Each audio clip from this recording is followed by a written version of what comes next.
देश corona virus की चपेट में आ चुका है और देश के प्रधानमंत्री से जब उम्मीदें की जाती है तो महज गाल बजाने के सिवा कुछ और देखने को नहीं मिलता। क्यों? क्योंकि वो सलाह देते हैं थाली बजाने की, वो सलाह देते हैं ताली बजाने की, जबकि बुनियादी चीज़ों के लिए वो मुंह मोड़ लेते हैं। नहीं बताते कि आम लोगों को सैनिटाइजर कैसे मिलेगा, ये भी नहीं बताते कि आम लोगों को मास्क कैसे मिलेगा। 5-10 रुपए में मिलने वाले मास्क 150, 200, 500 तक रुपए में बेचे जा रहे हैं धड़ल्ले से बाजार में, वो भी किन मानकों पर खरे उतरे हैं ये भी नहीं पता।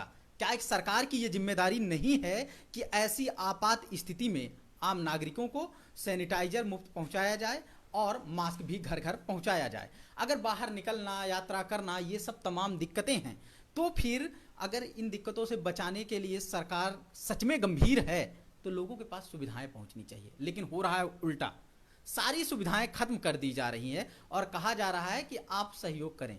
चलिए, प्रधानमंत्री नरेंद्र मोदी की ये जनता बहुत सुनती है, वो इतना सुनती है कि उन्हें लाइनों में खड़े करके नोट बंद कर दिया जाता है और वो यकीन करते हैं कि अर्थव्यवस्था में सुधार आएगा, और कभी नहीं आया। उन्हें कहा गया कि इससे आतंकवाद और नक्सलवाद की रीढ़ टूट जाएगी, और रिपोर्ट कहती है कि आतंकवादी और नक्सलवादी हमले बढ़े। फिर भी वो भी विश्वास के साथ कि इस देश के प्रधानमंत्री ने कहा है तो कुछ कैलकुलेट करके किया होगा, कुछ वैज्ञानिक आधार पर किया होगा, कुछ तथ्यात्मक आधार पर किया होगा। लेकिन कैसी कैसी सलाह दी जा रही है, किस तरह की कुतर्की बातें बताई जा रही। एक चीज की सराहना की जा सकती है कि साफ सफाई की प्रधानमंत्री नरेंद्र मोदी ने जमकर एहतियातन लोगों को सतर्क रहने की तमाम बातें बताई। ये किसी भी समझदार व्यक्ति की बातें हो सकती हैं, लेकिन प्रधानमंत्री होने के नाते, एक ऐसी सरकार का मुखिया होने के नाते जिसके पास लाखों करोड़ रुपए टैक्स का इकट्ठा हो, यहां बात एहसान कर देने की नहीं है, यहां बात कोई थैंक्स मोदी जी जैसी बात नहीं है, क्योंकि इसी देश के नागरिकों के लाखों करोड़ रुपए अगर सरकार के पास टैक्स के रूप में जमा हैं तो आपात स्थितियों में कुछ करोड़ रुपए का प्रबंध क्यों नहीं किया जा सकता? क्यों बुनियादी चीजें 10-20 रुपए प्रति व्यक्ति से आने वाली सुविधाएं नहीं दी जा सकती? और ये अकेले हिंदुस्तान के तर्ज पर नहीं बताया जा रहा है, अकेले प्रधानमंत्री नरेंद्र मोदी का केस देखकर नहीं बोला जा रहा है, बल्कि दुनिया भर के तमाम देशों में इसी तरह से कोरोना वायरस का एक प्रकोप फैला हुआ है। वहां पर ज्यादातर देशों में सरकार जिम्मेदारी उठा रही है सैनिटाइजर घर घर पहुंचाने की, मास्क घर घर पहुंचाने की। आप भारत में अगर रहते हैं तो कहीं भर निकल जाइए आप मार्केट में और पता कीजिए कि ये सब चीजें कैसे मिल रही हैं। किसी तरह से बनाए गए सैनिटाइजर वो किन मानकों पर सही उतरते हैं पता नहीं, लेकिन वो बाजार में धड़ल्ले से 150, 2 रुपए की, 200 रुपए की छोटी छोटी शीशियों में बेचे जा रहे हैं।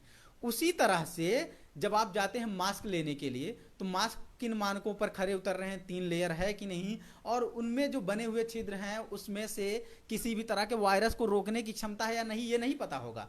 लेकिन किसी भी तरह का मास्क कहीं पर 50 रुपए में, कहीं 100 रुपए में, कहीं 500 रुपए तक बेचे जा रहे हैं। आखिर क्या एक क्लियर डिवाइड किया जा रहा है कि यहां पर कोरोना वायरस से अपर मिडिल क्लास अमीर लोग ही सतर्क रहें, बाकी जो गरीब हैं, जो अति गरीब हैं और जो लोअर मिडिल क्लास हैं वो सोचे भी ना? इसके पीछे एक वजह यह भी हो सकती है कि हो सकता है कि मिडिल क्लास ने स्टोर कर लिया हो खूब सारा अनाज, खूब सारी प्रबंध कि हफ्ते भर 10 दिन के लिए हम लोग कहीं नहीं जाएंगे। वो टीवी देख देख कर गंभीर हो गया हो और वो कोरोना वायरस से लड़ने के लिए आपको मजबूत दिख रहा हो, आप बड़े बड़े संदेश दे रहे हो कि इन दिनों आप ऑफिस नहीं जाया करेंगे। पहले तो ये जान लें कि इस देश में 4 से 5% लोग ही ऑफिस में जाकर इस तरह से काम करते हैं, बाकी सब अनऑर्गेनाइज सेक्टर में काम करते हैं, किसी न किसी रूप की वो मजदूरी होती है। ज़्यादातर के सवाल ये हैं कि अगर एक रोज काम नहीं करेंगे तो खाना क्या खाएंगे। बावजूद इसके किसी तरह से वो प्रबंध करके घर में रुक भी जाते हैं तो क्या? वैसे तो करोड़ों की संख्या है जो बाहर नहीं जाएंगे, एक दिन काम नहीं करेंगे तो उस दिन उनके घर में चूल्हा नहीं जलेगा, फिर भी वो किसी तरह प्रबंध कर लें अगर, क्योंकि एक आपातकाल जैसी स्थिति है। बीमारी ने, इस महामारी ने जिस तरह से लोगों को जकड़ रखा है, लोगों को घेर रखा है, इस वायरस के डर ने जिस तरह से लोगों को घरों में बंद कर रखा है, अगर वो मतलब काम करने वाला व्यक्ति भी चाहे कि घर बैठ जाए, घर बैठकर कुछ करना चाहे तो क्या करेगा? क्या उसके पास इतने पर्याप्त पैसे हैं कि वो हजारों रुपए के मास्क खरीद लाए अपने परिवार भर के लिए, वो हजारों रुपए के सैनिटाइजर लेकर आए और कई हजार रुपए के प्रबंध करे खाने पीने के? कहा जा रहा है कि इससे बाजार बहुत तेजी से धड़ाम हो रही है। ठीक है, अर्थव्यवस्था गिरने की वजह यह है कि जो सिस्टम से चल रही इकोनॉमी है वो धड़ाम हो रही है, वो नीचे गिरती चली जा रही है। जो काला बाजारी है वो बहुत तेजी से ऊपर बढ़ रही है।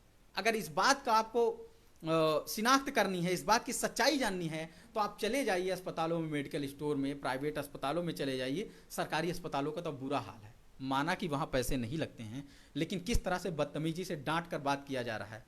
क्या आपको पता है जो सैकड़ों मामले कोरोना वायरस के पॉजिटिव पाए गए हैं वो क्या पूरे भारत भर के हैं? क्या आपको लगता है कि देश में 400-500 मामले पाए गए, ये जो खबरें दिखाते हैं, ये मीडिया कब बताएगा कि ये किसी के सैंपल नहीं हैं, महज 14,000 अमीर लोगों के या कुछ हजार लोगों के, अब क्योंकि संख्या बढ़ रही है आज भी। क्या आप सोच सकते हैं 125 करोड़ जिस देश की आबादी है वहां पर कुछ हजार लोगों के ही सैंपल लिए जा चुके हैं और उन्हीं के चेक किया गया, उसमें से लगभग 500 लोग अभी तक संक्रमित पाए जा चुके हैं। यानी कि इस देश में, और ये नहीं कहा जा सकता कि जो लोग बाहर गए हैं सिर्फ उन्हीं में संक्रमण हो सकता है। जो बाहर गया है, उदाहरण के तौर पर 1 महीने पहले, 15 दिन पहले, 20 दिन पहले, 10 दिन पहले अगर कोई विदेश से होकर आया है और उसके साथ ये वायरस आया है तो क्या? अभी कुछ ही दिन पहले तो एयरपोर्ट पर चेकिंग होने लगी, उसमें भी कितने गलत पाए जा रहे हैं। उदाहरण के तौर पर लखनऊ में जिस तरह से एक सिंगर कनिका कपूर का टेस्ट किया गया था, एयरपोर्ट पर टेस्ट किया गया था कि उनको वायरस नहीं है, वो किसी तरह से कोरोना से संक्रमित नहीं है, और बाद में पता चला कि वो कोरोना से संक्रमित हैं और तमाम हाई प्रोफाइल लोग अब शक के दायरे में हैं, वो टेस्ट के लिए गए भी हैं। अब सोचिए, इसी तरह से पहली बात तो टेस्ट होना भी कोई अप्रूव करता नहीं है कि आपने पकड़ ही लिया, लेकिन टेस्ट कितने लोगों का किया जा सक रहा है। एक और खबर इसी बीच आ रही है, उसका पुख्ता होना बहुत अभी जरूरी है। खबर ये आ रही है कि इस तरह की लैब ने भारत की 3 कंपनियों को, 3 लैब को अप्रूव किया है कोरोना के टेस्टिंग किट बनाने के लिए। उन तीनों को ऐसी आपात स्थिति में तो 30 अप्रूव कराने के लिए बार बार अप्लाई करवाना चाहिए, फिर भी 3 पास हुए हैं। 3 में लेकिन भारत सरकार ने सिर्फ और सिर्फ गुजरात के अहमदाबाद की एक कंपनी को किसी न किसी तरह से इजाजत दी है अभी बनाने की। क्या सरकार अपने स्तर पर देश दुनिया के तमाम एक्सपर्ट और वैज्ञानिकों से बातचीत करके उतनी किट को डेवलप नहीं कर सकती, उतनी मशीनों को नहीं डेवलप कर सकती कि इस वायरस की मौजूदगी है या नहीं है, इस बात को चेक करने के लिए, इस बात को पकड़ने के लिए, जानने के लिए, जांचने के लिए कोई एक मशीनरी डेवलप हो सके? क्या छोटे छोटे सरकारी दफ्तरों पर ये बिठाए नहीं जा सकते? क्या लोकल स्तर पर जांच नहीं करवाई जा सकती? कहा जाएगा कि इस देश की आबादी बहुत बड़ी है, कैसे इतने लोगों तक पहुंचा जाएगा? ठीक वैसे जैसे इतने लोगों की तिजोरी तक पहुंचा जा सका था, ठीक वैसे ही जैसे इतने लोगों की जेब तक पहुंचा जा चुका था, ठीक वैसे ही जैसे नोटबंदी करके इतने लोगों के घरों में तकिया के नीचे, बिस्तर के नीचे रखे गए नोटों को निकलवा लिया गया था।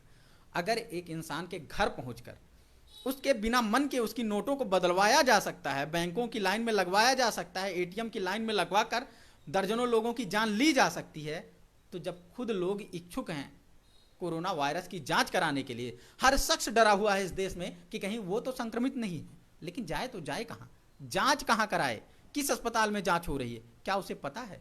अफवाहें तो इतनी फैली हुई हैं कि जिस अस्पताल में पता चल रहा है कि कोई कोरोना वायरस का मरीज आया है, वहां पर लोग जाने से बच रहे हैं। सही सूचनाएं कैसे आएंगी? इसमें सबकी जिम्मेदारी है, समाज की, मीडिया की, सरकार की। ये अकेले सरकार जिम्मेदार नहीं है, लेकिन सुविधाएं कौन देगा? सुविधाएं तो सरकार ही देगी। लाखों करोड़ रुपए का टैक्स कलेक्शन किस काम आएगा? क्या वो सिर्फ अंबानी अडानी के लोन माफ करने के काम आएगा या सिर्फ विधायक खरीदे जाने के काम आएगा? वो जनता के कामों के लिए कब लगाया जाएगा? इन सवालों के जवाब किससे मांगे जाएं? उनसे जो शाम के 8 बजे आते हैं तो कोई ना कोई हाहाकार मच जाता है। ठीक 1 दिन पहले यानी कल 8 बजे जब आ रहे थे तो लगा कि देश को कुछ ना कुछ बड़ा संबोधित करने वाले हैं। ये तो आम बात है, साफ सफाई रखें, सतर्कता रखें, ये बातें बता रहे थे। देश के प्रधानमंत्री हैं, किसी भी घर का एक गार्जियन भी यही सलाह देता है। देश के प्रधानमंत्री ने सलाह दी, क्या गार्जियन और प्रधानमंत्री के इस सलाह के बीच कोई आधिकारिक और सरकारी काम का पुट दिखा? नहीं, एक फैमिली मेंबर की तरह उन्होंने सलाह दी। अब सरकारी काम यानी हमारे टैक्स के पैसों पर राज करने वाले शख्स ने हमारे लिए क्या घोषणा की, जब उसमें पता करते हैं, उन्होंने कहाँ ऐसे कहा कि 10-20 हजार सेंटर बनाए गए हैं इस देश के। लगभग 500-600 जिले जो हैं उन सभी 600 जिलों में कम से कम एक, वैसे तो एक एक जिले की कई मिलियन आबादी है, कहीं पर 30 लाख, कहीं पर 40 लाख, कहीं पर 50 लाख। इलाहाबाद उत्तर प्रदेश का जो सबसे बड़ा जिला है, वहां तो लगभग 60 लाख के ऊपर आबादी आती है इस जिले की। आप सोचिए, इस ऐसे ऐसे शहरों में, ऐसे ऐसे जिलों में भी क्या कोई ऐसी टेस्टिंग मशीन रखी गई है जहां जाकर लोग कोरोना का सैंपल टेस्ट करा सके, सैंपल ये टेस्ट करा सके कि कोरोना वायरस है या नहीं? जाहिर सी बात है, हर कोई ये जानने जा रहा होगा कि उसे कोरोना नहीं है। अगर सरकार की तरफ से पहल नहीं की जाएगी, अस्पतालों में व्यवस्था नहीं की जाएगी, अगर अस्पतालों तक ले जाने की व्यवस्था नहीं की जाएगी, तो फिर कैसे आम आदमी जाएगा? क्या हर रोज इस देश में लाखों लोगों को खांसी, बुखार और जुकाम नहीं होता, छींक नहीं आती है?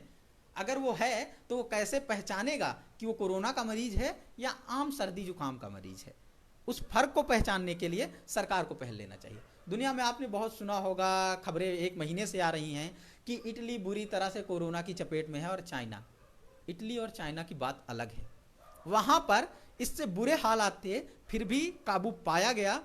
जरूर एक बड़ा नुकसान हुआ है, लेकिन अगर उस स्तर पर कोरोना यहां फैला तो लाखों लोगों की जान माल का नुकसान हो सकता है, क्योंकि वहां पर हर शख्स तक पहुंचने के लिए उनके पास सुविधाएं हैं। वहां पर जांच के लिए हर संभावित शख्स के, यहां तक कि अब सोशल मीडिया पर यह लिखा जा रहा है कि जो एक बॉलीवुड सिंगर रही हैं कनिका कपूर, वो दावा कर रही हैं अब मीडिया के सामने, जब उन्हें ले जाया गया तो वो कह रही कि उन्होंने अपनी फैमिली के लिए कह रखा है, उनकी फैमिली के अभी तक कुछ घंटे पहले तक लोग लिख रहे हैं कि उनके परिवार वालों का अभी तक कोरोना का टेस्ट नहीं हुआ है। और उस खुद जो एक सेलिब्रिटी हैं, वो 2 दिन लगातार फोन करती रही तो उनका टेस्ट हुआ है। सोचिए, एक सेलिब्रिटी को, एक ओहदा प्राप्त व्यक्ति को अगर इतनी मशक्कत करनी पड़ रही है, तो फिर आम आदमी को कैसे मेहनत करनी पड़ रही होगी। और कैसे आप कहीं भी निकल जाइए, अपने जिले में, अपने गांव में, पूछिए उस शख्स से जिसे शक है, जिसे खांसी जुकाम बुखार है, उससे पूछिए कि आपका क्या होगा अगर आपको कोरोना हुआ। तो वो बुरी तरह से डर जाएगा। अगर वो धार्मिक है तो वो भगवान में आस्था रखेगा, अगर वो नास्तिक है तो वो बुरी तरह से डर कर सरकार को कोसेगा। लेकिन वो क्या करेगा, क्योंकि मेडिकल फैसिलिटी तो है ही नहीं। करेगा क्या? सरकार को यह बताने के लिए चुना जाता है, ना कि ये कि दुख जताने के लिए। इस देश में एक एक शख्स के सैकड़ों रिश्तेदार होते हैं। अगर आपको सिर्फ हमदर्दी दिखानी है, अगर आपको सिर्फ दुख जताना है, तो उसके लिए सरकार बने जाने की क्या जरूरत है? टैक्स के पैसे पर राज करने की क्या जरूरत है? उसके लिए तो आप वैसे भी गार्जियन बनकर या कोई बाबा बनकर प्रवचन दे सकते हैं। उस प्रवचन को कोई नहीं नकारेगा। प्रधानमंत्री नरेंद्र मोदी के लच्छेदार भाषण, अपनापन दिखाने की जो कला है, उसको कौन इनकार करता है? उसको सब स्वीकारते हैं कि हाँ, आप जब बोलते हैं तो लगता है कि कोई अपना बोल रहा है। लेकिन इस अपनेपन से इलाज होगा क्या? बीमारी एक बायोलॉजिकल रीजन होती है, और बायोलॉजिकल रीजन का बायोलॉजिकल काट होता है। बायोलॉजिकल का मतलब है जब बीमारी है तो उसका मेडिकल उपचार होना चाहिए, और मेडिकल उपचार ये है कि एहतियातन तमाम चीजें दी जाएं, मसलन सैनिटाइजर, किट, और अगर कोई गंभीर रूप से पीड़ित है, वायरस आ गया है, तो उसका इलाज किया जाए। इस तरह के इलाज के लिए कितनी काम किए जा रहे हैं। वैसे तो तारीफ की जा रही है कि केरल की सरकार ने ऐसे हालात में 20,000 करोड़ रुपए अलग से फंड की व्यवस्था की है कि कोरोना से हर हाल में लड़ेंगे। अगर ऐसा है तो ये वाकई काबिले तारीफ है। इस देश में जहां पर 20 लाख करोड़ से ज्यादा, 25 लाख करोड़ के आसपास देश का एक साल का बजट मात्र होता है, लाखों करोड़ रुपए की इकोनॉमी वाला देश, अगर लाख करोड़ रुपए भी खर्च हो गए इस महामारी से, तो कौन कोसेगा? कोई उन्हें बोलेगा कि आपने गलत जगह खर्च कर दिया? नहीं। 3,000 करोड़ की सरदार पटेल की स्टैचू बनवाकर अगर आपको किसी तरह का गर्व होता है, आपको किसी तरह का गुजराती अभिमान होता है, या फिर सरदार पटेल को ही ग्लोरीफाई करने में खुशी होती है, तो एक अलग डिबेट का बहस हो सकता है। लेकिन इसी तरह से अगर जगह जगह पर हजारों करोड़ रुपए की व्यवस्था राज्यों में कर दी जाए और सभी को इस महामारी से बचने का एक मौका मिल जाए, तो क्या कोई आपकी आलोचना करेगा इस बात के लिए? लेकिन नहीं।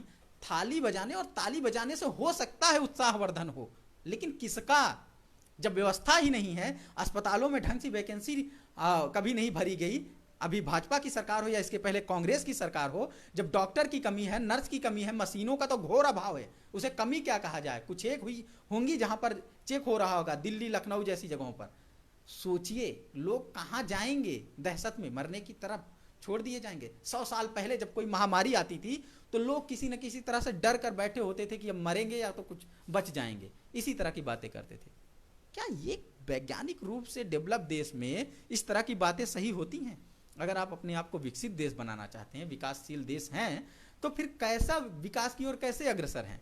ये विकास की ओर बताइए। थाली बजाने और ताली बजाने से एक इलाज हो जाए तो साफ सफाई करना सतर्कता के लिए अच्छा सुझाव है।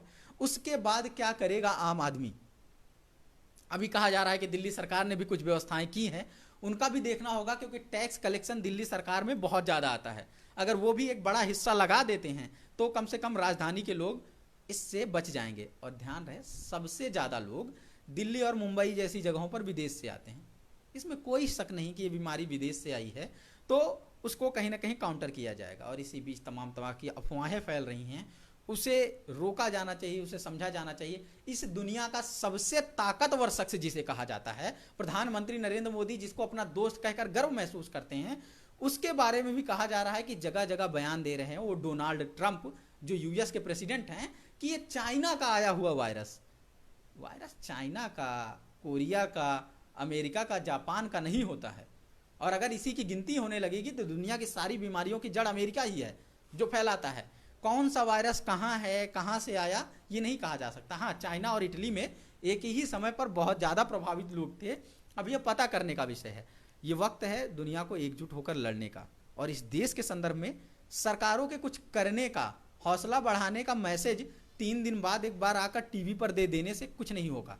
जी न्यूज चलाए अगर ये कि मोदी है तो कुछ नहीं होगा, मोदी है तो मुमकिन है, कोरोना से लड़ेंगे मोदी, कोरोना को मार भगाएंगे मोदी, तो ये सुनने में अच्छा लग सकता है। वैज्ञानिक आधार कुछ नहीं है। वैज्ञानिक आधार ये है कि अस्पतालों में टेस्टिंग किट हो, वैज्ञानिक आधार ये है कि जिन्हें जिन सुविधाओं की जरूरत हो वो मिले, और वैज्ञानिक आधार ये है कि घर घर पहुंचे सैनिटाइजर और मास्क। तभी इस देश में कुछ हो सकता है, एक बड़ी महामारी से निपटा जा सकता है। अगर आखिर में आपके मन में ये उठ रहा हो कि हमने इस मुद्दे को भी राजनीतिक कर दिया, तो ये एक बहुत बड़ी गलती होगी, क्योंकि कोई भी मुद्दा गैर राजनीतिक नहीं है। जब आपका भविष्य, आपकी सारी सुविधाएं राजनेता तय कर रहे हैं तो हर चीज राजनीतिक है। लोगों का मरना भी राजनीतिक है, लोगों का ना मरना भी राजनीतिक है, लोगों को इलाज मिलना भी राजनीतिक है, लोगों को इलाज ना मिलना भी राजनीतिक है। इसलिए राजनीतिक कहेंगे इस डर से बचने के बजाय सोशल मीडिया अगर इस्तेमाल करते हैं या अन्य माध्यमों पर, आप खुलेआम सरकारों से सवाल कीजिए, पूछिए कि हमारे जिले में, हमारे गांव में, हमारे मोहल्ले में क्या सुविधा की गई है। इस तरह से दबाव डालिए, नहीं तो गौमूत्र पीकर कोरोना से लड़ने का बड़ा प्रोपेगेंडा चलाया जा रहा है। गौमूत्र पीने वालों की आस्था अलग होगी, लेकिन यहाँ पर बीमारी के लिए तमाम चीज़ों से परहेज करना है। इस तरह के कम से कम अफवाह में ना आए। और आपने देखा है दिल्ली से लेकर तमाम जगहों पर जिस तरह आयोजन हुए हैं, गुमराह होने से बचें। सिर्फ और सिर्फ वैज्ञानिक आधार पर खारिज किया जा सकता है इन चीज़ों को, इसलिए विज्ञान में रास्ता तलाशें और सरकार को सुविधाओं के लिए फोर्स करें। आखिरकार वो प्रधान सेवक हैं, आपके नौकर हैं। इसलिए लोकतंत्र में अपनी ताकत को पहचानें और सत्ता पक्ष को मजबूर कर दें। चाहे केंद्र में बैठी मोदी की सरकार हो, यूपी में बैठी योगी की सरकार हो, बिहार में नीतीश की सरकार हो, या अलग अलग राज्यों में अलग अलग मुख्यमंत्रियों की सरकार हो, सबसे दबाव डाला जाए कि ज़्यादा से ज़्यादा सुविधाएं पहुंचाएं। और उन सुविधाओं में प्राइमरी सबसे ज़रूरी जो सुविधा है वो है सैनिटाइजर और मास्क। तमाम चीज़ें जहां अगर मान लीजिए घर में बंद कर दिया जाए, जनता कर्फ्यू की बात कही जा रही है 22 तारीख को अगर सफल रहा तो जनता वैसे भी कर्फ्यू कर लेगी। 23 को निकलने वाली नहीं है, 24 को निकलने वाली नहीं है, हालात अगर ठीक नहीं हुए तो उस जनता कर्फ्यू में जो घर में बैठी हुई ये जनता है, उसको अनाज कैसे मिलेगा, सब्जियां कैसे मिलेंगी, उसके लिए भी तो कुछ व्यवस्था करनी पड़ेगी। डॉक्टर हो, नर्स हो, जनरल स्टोर हो, मेडिकल स्टोर हो, या कोई और चीज़, हर चीज़ के लिए सरकार को संज्ञान लेना पड़ेगा। और एक संदेश देकर 3-3 दिन गायब हो जाने से काम नहीं होगा। आज वो वक्त आ गया है जब दावा किया करते थे जिस चीज़ के लिए कि गरीब का एक बेटा प्रधानमंत्री बना है तो 18-18, 20-20 घंटे काम करता है। 18 घंटे काम करें या ना करें, 20 घंटे काम करें या ना करें, रोज़ 8 से 10 घंटे इसी पर काम कर जाएं कि पूरे देश के अलग अलग जिलों में कैसे कैसे अधिकारी काम कर रहे हैं, कितनी सुविधाएं हैं। इसी 8-10 घंटे के काम से देश में एक बड़ा बदलाव, एक बड़ी महामारी से लड़ने की ताकत पैदा की जा सकती है। उम्मीद करते हैं प्रधानमंत्री अगली बार आएंगे तो थाली बजाने और ताली बजाने के बजाय कोई ना कोई वैज्ञानिक आधार पर सलाह देंगे। धन्यवाद।